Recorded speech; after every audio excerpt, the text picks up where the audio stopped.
अगर horror stories interesting लगती हैं, तो आप सही चैनल पर पहुंचे हैं। बगैर किसी डिले के अभी सब्सक्राइब कीजिए। सुनो पॉडकास्ट सुपरनैचुरल क्लिप्स को और सुनिए भूत, प्रेत और जिन्नात की खौफनाक कहानियाँ। जो मशहूर जैसा कि शहर है पाकिस्तान के, जिनमें हम कराची का नाम ले ले, इस्लामाबाद ले ले, जहाँ अक्सर नॉर्मल हम लोग का आना जाना सुनते हैं, वहाँ पर कुछ पता है वाकयात का? कराची का तो वो जो रोड है और वो खाई जो है वो तो इतनी हॉन्टेड मशहूर है।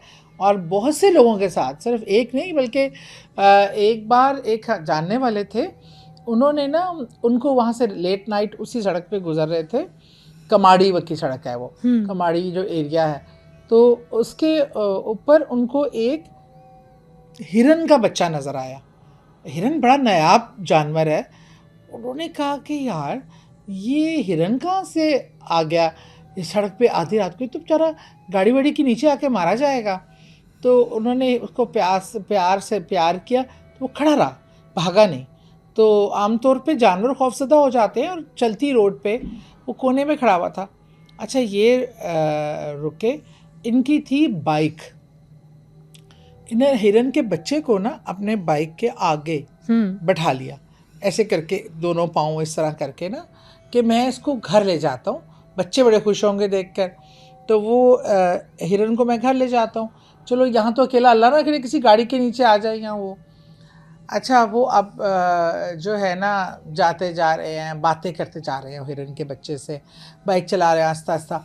यार तू कहाँ फिर रहा था, तेरे घर वाले किधर थे, और तू मुझे आज कहाँ से मिल गया, मेरे बच्चे तुझे देखकर बड़े। और हिरन वो कहते हैं कि बाकायदा मुंह उठा के ना पूरी उनकी गुफ्तगू सुन रहा था। और कहते हैं कि अजीब सी उस हिरन के अंदर ना एक आँखों में एक ऐसी चीज़ थी कि जैसे मैं कोई हिप्नोटाइज नहीं हो रहा होता हूँ, मैं उसकी तरफ देखी जाऊँ, मैं कहूँ यार तू मुझे तो ऐसे देख रहा है जैसे तू मुझे बरसों से जानता है, तू यार बड़ा अच्छा है, ऐसी बातें जैसे इंसान कर रहा होता।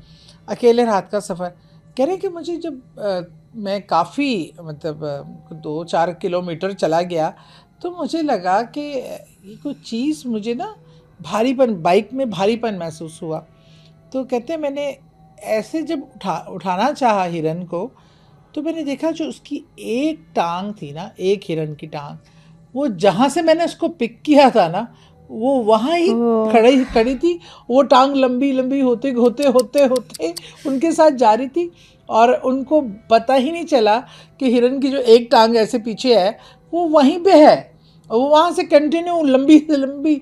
उन्होंने जब देखा तो उसने डर के मारे ना खौफ से हिरन को पीछे धकेला, ऐसे करके हवा में ना, जैसे धकेला कि ये क्या चीज़ है भाई, और वो हवा में उछला और गायब हो गया। चूनिया में मेरी पुप्पो रहती थी। मेरे पुप्पा जी तो जो थे वहाँ के बड़ी नामवर शख्सियत थे, और एक पुरानी हवेली थी उनकी, पता रेड मार्बल की। मुझे आज तक हम अपनी बचपन में अपनी गर्मियों की छुट्टियां वहाँ गुजारने जाते थे अपनी पुप्पो के पास। विंटेज हवेली। हाँ, तो वो बिल्कुल ऐसे थे, ऊपर कमरे ऐसे गोल बने हुए, नीचे से गोल, बीच में बहुत बड़ा सेन था रेड कलर के मार्बल का। अच्छा उनका एक किचन था बहुत बड़ा, और किचन के बीच में एक कुआं था, पता नहीं कितने 100 साल पैर पुराना कुआं, और वो बंद कर दिया होता है, काबिल ज़ेर इस्तेमाल नहीं था, और साथ फिर आगे से जाते थे। अच्छा उस हवेली से भी मुंसलिक बड़ी चीज़ें थी। हम क्योंकि हर गर्मियों की छुट्टी वहाँ रहने जाते थे, और मेरी कज़न्स वगैरह से, जो मेरी बड़ी बहन थी फत्ती बाजी, तो वो उनका मैं इसलिए नाम ले रही हूँ कि मेरी कज़न है, वरना मैं दूसरे बाकी वाक़यात में नाम लेते हुए ज़रा कतराती हूँ कि किसी को इतराज़ ना हो। करे या ना करे। तो वो बाजी हमें ना खूब दूध दही मलाइयाँ खिलाएं, वो मलाइयाँ आज तक निकल रही हैं। तो क्या होना, रात को सहन के नीचे से ऐसे आवाज़ आनी जैसे कोई बर्तन है बहुत बड़ा सा, उसके अंदर कोई चीज़ फिल है, कोई छनकने वाली चीज़, और वो आप उसको ऐसे घुमा घुमा के नीचे अगर घुमाएं तो वो जो पूरा उसके अंदर की चीज़ें भी बोल रही होती हैं, वो पूरे बर्तन के हिलने की देख समझ लें आप देख को मूव कर रहे हैं, उसको भर के कुछ कॉइन से, कुछ बर्तनों से, कुछ चीज़ों से, तो वो चीज़ों की छन छन भी आ रही है, और वो देख के घूमने की भी आवाज़ आ रही है। बाकायदा पूरे राउंड ऐसे लेता था सहन पे वो ना आवाज़। तो हम खौफ आ रहा है इमेजिन करके। ये और हू का आलम, वो चूनिया उस टाइम तो इतना एडवांस भी नहीं था, वो बीच में एक हवेली और रात को गड़ गड़ गड़ गड़ वो चीज़ चल रही है। अब हमने कहा ना बाजी क्या आवाज़ आ रही है, तो बाजी कहती थी नहीं बाहर सहन पे नहीं जाना, बस चुप रहो, कुछ नहीं है कुछ नहीं है, कहानियाँ सुनाने में उलझा देना, ये करना। तो वो हमने कहना पता नहीं ये क्या मामला, समझ ही नहीं आती थी क्या। हम बहल जाते थे कहानियों पे। और अच्छा जब मैंने उस कुएं के पास से भी गुजरना ना, तो बाकायदा जैसे कोई फनकार होती है ना, सांप की फनकार होती है, ऐसे करके आवाज़ वो मुझे आनी। और मैंने कहना आपने कभी ये कुआं साफ़ करवाया है, ये कुआं बंद है, ऊपर से चीज़ें ढकी हुई हैं। उन्होंने कहा नहीं ये कुआं नहीं हम छेड़ते, अब्बा जी ने मना किया हुआ, इस कुएं को नहीं हाथ लगाना ये वो। तो क्या कहते हैं, अब ये मुझे बहुत मिस्ट्रीज थी कभी। अच्छा हमारे जो उनकी बड़ी बहन थी, मैं एक दफ़ा छत पे गई हुई घर की, बड़ा अच्छा मौसम था, मैं छत पे खेल रही हूँ, बैठी हूँ, हवा एंजॉय कर रही हूँ। तो वो सलीमा बाजी हमारी वो मुझे ऊपर आई। अच्छा उन्होंने मुझे देख कर मुस्कराई, मैं भी उनको देख कर मुस्कराई। मैं कहा बाजी क्या कर रही हैं, तो बोली नहीं, ऐसी ना चक्कर लगा के ना क्या, तो जाके कोने पे छत के बैठ गई, बिल्कुल वो कोना जिससे ऊपर नीचे।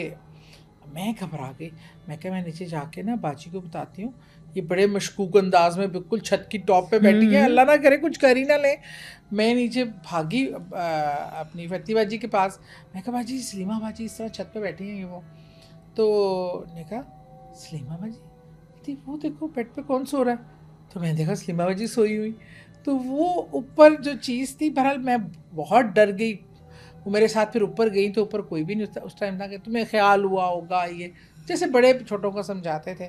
फिर जब हम ज़रा बड़े हुए ना, फिर मेरी फुप्पो आई मेरे पास, तो मैंने कहा फुप्पो वो क्या माजरा है, आप मुझे बताएं, आपने बड़ा अरसा टाल लिया हमें, पर वो माजरा क्या असल कहानी क्या है? हाँ, तो फिर उन्होंने बताया कि हिंदुओं के ज़माने में जब पाकिस्तान इंडिया नहीं बना था, तो सुना है कोई जादू करता था शख्स, कोई जादू, उसने ना अपनी एक देग में जेवर जमा के कहना वो ज़मीन खोद के इसके नीचे दफनाया हुआ था, और उसकी हिफाजत के लिए एक बड़ा अजदहा छोड़ा हुआ है, जो जादुई अजदहा था। इसकी आपको आवाज़ आती थी?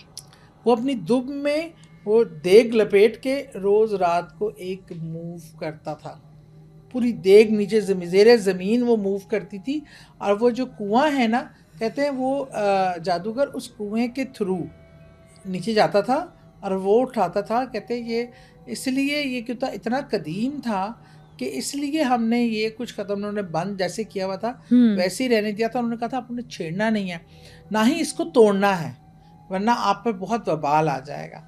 तो बहरहाल ये वो हिस्ट्री थी जो उस हवेली की पता चली, फिर हमें बहुत डर लगता था।